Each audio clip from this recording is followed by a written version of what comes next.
आज हम बात करेंगे एक ऐसे विषय पर जिसके ऊपर आपने बहुत सारी वीडियोस देखी होगी, लेकिन इस वीडियो के माध्यम से आपको एक अलग पर्सपेक्टिव नज़रिया मिलेगा। हम बिल्कुल प्रैक्टिकल डुएबल बातों पर बात करेंगे, उन आइडियाज़ के ऊपर बात करेंगे जिसे आप अपने जीवन में फॉलो कर सकते हो। हम बात करेंगे रिटायरमेंट प्लानिंग के 3 पहलुओं पर। सबसे पहला पहलू कि वास्तव में रिटायरमेंट प्लानिंग है क्या। दूसरा, कॉर्पस यानी फंड कितना होना चाहिए। तीसरा, जो कि सबसे इम्पॉर्टेंट पहलू है, इसे आप मिस मत करना, वीडियो को एंड तक देखना, प्रोसेस यानी हमें रिटायरमेंट प्लानिंग करनी किस प्रकार से है, हाउ, इनके ऊपर बात करेंगे। यदि किसी व्यक्ति को इन तीनों पहलुओं की नॉलेज है, क्लैरिटी है, तो वो अपनी जो इन्फॉर्मेशन है वो कमेंट सेक्शन में ज़रूर साझा करें, क्योंकि कमेंट सेक्शन एक ऐसा जरिया है जिसके माध्यम से हम विचारों का आदान प्रदान करते हैं, जिससे क्लैरिटी आती है। तो अपना सजेशन है, विचार है, कमेंट सेक्शन में साझा करें, वीडियो को लाइक करें, शेयर करें और चैनल को सब्सक्राइब करें। तो चलिए स्टार्ट करते हैं। पहला, रिटायरमेंट प्लानिंग है क्या। आसान भाषा में समझें तो आपके पास हर रोज़ एक रोटी आती है, जो आप रोटी खाते हो, उसका भोग करते हो, उसमें से एक छोटा सा टुकड़ा साइड में निकाल देते हो, उसे आप कहीं सुरक्षित जगह रखते हो। अब हुआ यूँ कि एक सर्टेन एज के बाद आपके पास जो एक रोटी आती थी वो आना बंद हो गई, तो पापी पेट रोटी तो मांगेगा, लेकिन लाओगे कहाँ से। सो सिंपल, जो आप एक टुकड़ा हर रोज़ किसी सुरक्षित जगह रखते थे, आपने उस टुकड़े का यूज़ करना है। तो सरल शब्दों में तो यही रिटायरमेंट प्लानिंग है, लेकिन बारीकियों के बारे में हम आगे बात कर लेते हैं। दूसरा पहलू आता है कॉर्पस यानी फंड कितना होना चाहिए। ऑलमोस्ट लोग आपको यही राय देंगे कि 1 CR इज़ इनफ, लेकिन जितना भी हमारा एक्सपीरियंस है, खुद का अनुभव है, प्लस में इससे संबंधित जितनी भी बुक्स का अध्ययन किया है, प्लस में जो पॉडकास्ट है, प्लस में जो कंसल्टेशन ली है एंड दी है, उनके अनुसार बात करें तो 1 CR इज़ नॉट इनफ। मान लीजिए आज आपकी उम्र है 30 साल, अगले 30 साल बाद यानी एज पर गवर्नमेंट रूल जब आप 60 साल के होते हो तो आप रिटायर हो जाते हो, तो आज जो आपका 1 करोड़ रुपया है उसकी अगली 30 साल बाद वैल्यू कितनी आएगी। जिस दर से महंगाई बढ़ रही है उसके हिसाब से उस 1 करोड़ रुपए की जो वैल्यू है वो महज 3 से 4 लाख रुपए रहेगी। तो क्या हम किसी व्यक्ति को 3-4 लाख रुपए देकर बोल सकते हैं कि आप रिटायरमेंट ले लो? नहीं। तो अब हम बात कर लेते हैं कि कितना फंड होना चाहिए और इसे कैसे कैलकुलेट करेंगे। इसे हम कैलकुलेट करेंगे रिवर्स इंजीनियरिंग से। जैसे मान लीजिए आपका 1 महीने का खर्चा बनता है सारा, इसमें आपकी बच्चों की स्कूल फीस भी है, मेडिकल खर्चा भी है, आपका इंश्योरेंस भी है, आपका जो हाउस होल्ड एक्सपेंडिचर आता है वो भी है, सारा ग्रोसरी, कपड़े लत्ते सारे इसमें इंक्लूड हैं। आपका जो 1 महीने का खर्चा बनता है वो है 30,000 रुपये। तो आपका सालाना खर्चा कितना बनेगा? 30 गुना 12, 3,60,000 रुपये। हम इसे राउंड ऑफ कर लेते हैं 4 लाख रुपए, यानी आपका सालाना खर्चा निकल कर आया 40 लाख रुपए। अब हो सकता है ये किसी व्यक्ति का 10 लाख हो और हो सकता है किसी का 1.5 या 2 लाख रुपए हो। जितना भी आपका सालाना खर्चा बनता है इसका आपने 40 गुना करना है। अब जैसे यहाँ हमने 4 लाख राउंड ऑफ किया था, तो 4 लाख को गुना कर दीजिए 40 से, तो कितना बना? 1.6 करोड़ रुपए।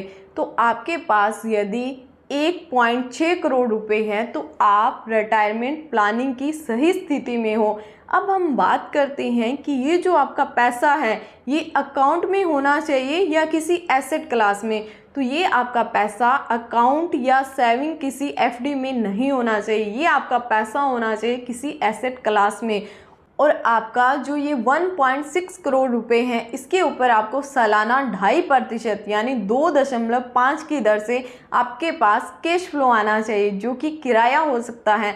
जैसे मान लेते हैं कि आपने कोई मकान बनाया था, फ्लैट लिया था, या आपने 1.6 करोड़ रुपए किसी कमर्शियल पर्पज़ पर दुकानें खरीदी थी, या आपने हॉस्टल में PG में पैसा लगाया, तो उसका जो किराया है वो आपके पास सालाना 2.5% की दर में आ रहा है। हो सकता है कि आपने ये सारा पैसा किसी स्टॉक में लगाया था, उसका डिविडेंड आपको 2.5% मिल रहा है। हो सकता है कि आपने कोई ऐसा एक्सेसरी बना रखी थी, या मान लेते हैं कोई पेट्रोल पंप खोला जिसका ठेका आपको 2.5% मिल रहा है, या हो सकता है कि आपने किसी एग्रीकल्चर लैंड में ये 1.6 करोड़ रुपए लगाए, तो उसकी जो प्रोडक्शन है यानी फसल है या उसका ठेका बनता है वो 2.5% है।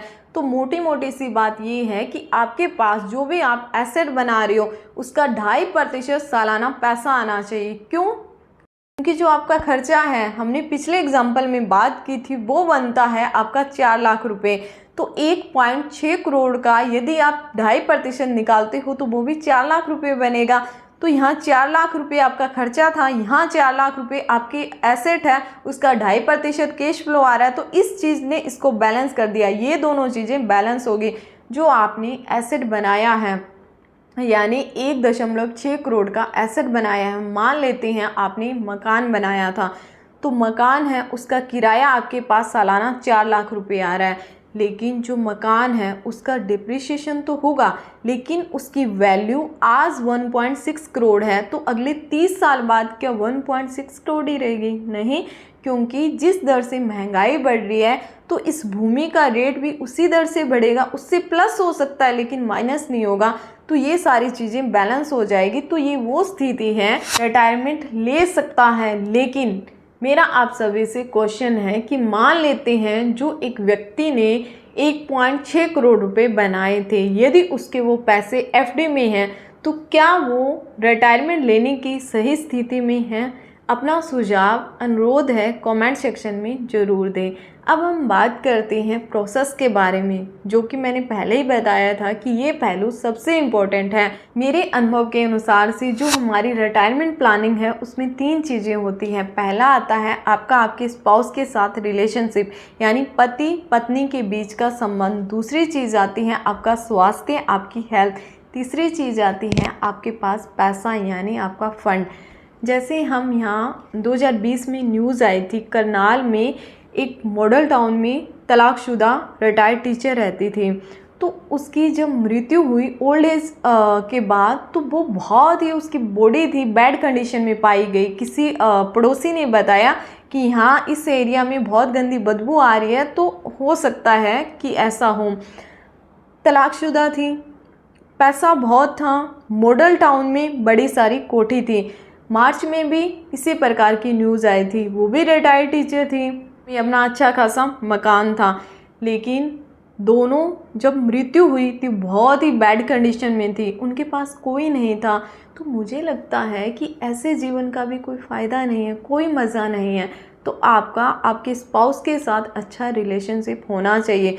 ये तो दोनों एग्जाम्पल थे महिलाओं के, लेकिन पुरुषों के साथ भी ऐसा होता है। तो आपने आज से अभी से आपका जो स्पाउस के साथ रिलेशनशिप है उसमें मधुरता लानी है।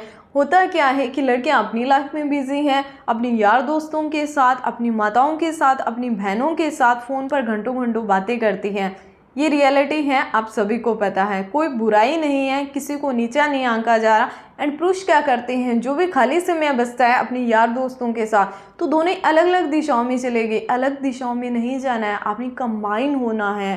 का जो एक मधुर संबंध है उसका अनुभव होना चाहिए। एंड वो अनुभव आज आप जो फील करते हो, आज से 10 साल बाद, 20 साल बाद आपको याद रहना चाहिए, क्योंकि अनुभव हमें याद रहता है, बातें हमें याद नहीं रहती कि किसने क्या कहा था।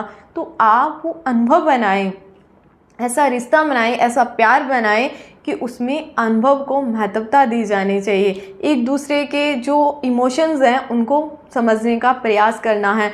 दूसरी चीज़ आती है आपका स्वास्थ्य। यदि आपके स्पाउस के साथ अच्छी रिलेशनशिप है तो ये बीमार पड़ता है तो ये इसको संभालेगा, ये बीमार पड़ता है तो ये इसको संभालेगी। दोनों ने एक दूसरे को संभाल लिया, आप बोझ नहीं बनोगे किसी के ऊपर।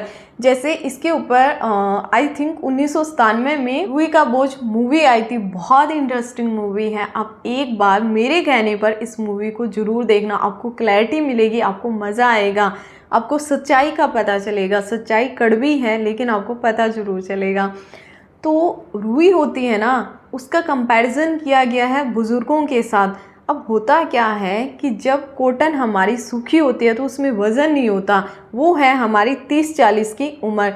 जैसे ही हम 50-60 की एज क्रॉस करते हैं वैसे वैसे उस रुई में, कॉटन में मॉइस्चर आता जाता है। अब वो वज़न हो गया उसमें, अब वो आपके जो बच्चे हैं उनके ऊपर बोझ बन सकते हैं। तो आप अपना स्वास्थ्य, आपका जो स्पाउस का रिलेशनशिप है, ऐसा रखें कि बच्चों के ऊपर बोझ न बने। उस जो रुई है उसको ड्राई रखें। तीसरी चीज़ आती है जी पैसा। मान लेते हैं औसतन एक व्यक्ति 25 साल की उम्र में पैसे कमाने लगता है, 65 साल तक वो पैसे कमाता है, तो उसकी जो अर्निंग लाइफ है, यानी कितने साल तक वो पैसे कमाता है, 65 - 25 = 40, यानी 40 साल तक वो पैसे कमाता है। मान लेते हैं कि वो व्यक्ति 100 साल की उम्र तक जीवित रहेगा, तो जो उसकी रिटायरमेंट एज है, यानी कितने साल वो पैसे नहीं कमाएगा, वो निकल कर आती है 100 - 65, यानी कितने बने 35। तो ये 40 साल तक वो पैसे कमाएगा, 35 साल तक वो पैसे नहीं कमाएगा। ऑलमोस्ट दोनों इक्वल्स ही हैं। तो क्या जो हमने एक टुकड़े का उदाहरण लिया था वो सफिशिएंट है? नहीं। तो आपने आपकी इनकम का महीने का 1/3 या 1/4 हिस्सा अपने भविष्य के लिए संजो कर रखना है। अब बहुत सारे व्यक्ति ये भी बोल देते हैं कि हमें तो बुढ़ापे में दाल, रोटी या खिचड़ी चाहिए। तो हमने हमारे बच्चों को काबिल बनाया है, उन्हें नाजों से पाला है, क्या वो हमारे लिए इतना भी नहीं कर सकते? समझिए, गौर कीजिए कि आपको अन्न बहुत कम चाहिएगा, लेकिन आपको मेडिकल खर्चा ज़्यादा चाहिएगा। मेडिकल खर्चा, यदि हम एक नॉर्मल डॉक्टर की आज के टाइम में फ़ीस की बात करें तो 5-10 मिनट के वो 300-400 रुपये चार्ज कर रहा है, तो आगे 30 साल बाद उसका रेट कितना होगा? जो हमारे अल्ट्रासाउंड है, जो कोई भी रिपोर्ट हम करवाते हैं, CT स्कैन है, MRI है, सर्जरी है, कितना खर्चा होता है। तो वो चाहे आपके बच्चे अच्छी खासी अर्निंग कर रहे हैं, उनके बच्चों की एजुकेशन एंड आपका मेडिकल खर्चा उनकी कमर तोड़ सकता है। तो हमें हमारे भविष्य की प्लानिंग करनी चाहिए। यदि मान लीजिए आप अपनी अर्निंग का 1/4 या 1/3 हिस्सा नहीं बचा पा रहे हो, आपकी अर्निंग है वो 50,000 रुपये महीने से कम है, तो आपने क्या करना है? तो आपने सेकेंडरी सोर्स ऑफ अर्निंग के ऊपर काम करना है, यानी एक ऐसा पैसे कमाने का जरिया ढूंढना है। जितने भी आपके पास दिन में 2-3 घंटे रहते हैं, 4-5 घंटे मिलते हैं, तो उस समय को आप उसमें लगाइए। अपनी जो टाइम है उसकी वैल्यू बढ़ाएं ताकि आपकी अर्निंग बढ़े। या यदि मान लीजिए आपके पास समय नहीं रहता है एंड न ही आपकी जो अर्निंग है उसमें एक बढ़िया मात्रा की ग्रोथ हो रही है, आप स्टेबल से हो, जिस दर से महंगाई बढ़ रही है उसी दर से आपकी जो इनकम है उसमें ग्रोथ हो रही है, तो आपकी वाइफ घर पर या घर से बाहर अपनी स्किल को मोनेटाइज करके पैसे कमा सकती है। आप अपने बच्चों को टाइम दें, उन्हें ट्यूशन क्लास की बजाय आप खुद उनके ऊपर ध्यान दें। यदि आपको उनकी स्टडी समझ में आती है, यदि समझ में नहीं आती है तो देखो बात ही अलग है, लेकिन आपने इस काबिल बनना है कि आप अपने बच्चों को जो एक्स्ट्रा ट्यूशन कराते हो उसकी बजाय आप किसी क्रिएटिविटी में लगा सकते हो, उसे कोई ऐसी स्किल सिखा सकते हो कि यदि उसे कोई जॉब नहीं मिलती है तो उस स्किल के ज़रिए वो पैसा कमा सके। एंड आपने अपनी पत्नी को इन सारे काम काज में इन्वॉल्व करना है ताकि उनके विचारों के अंदर क्लैरिटी आए, उन्हें जो एक पैसे का माइंडसेट होता है, पैसे के डिसीज़न होते हैं, किस प्रकार से हमें हमारी जो वित्तीय स्थिति है उसे मजबूत बनाना है, इन सब के बारे में उनके साथ विचार विमर्श ज़रूर करना है।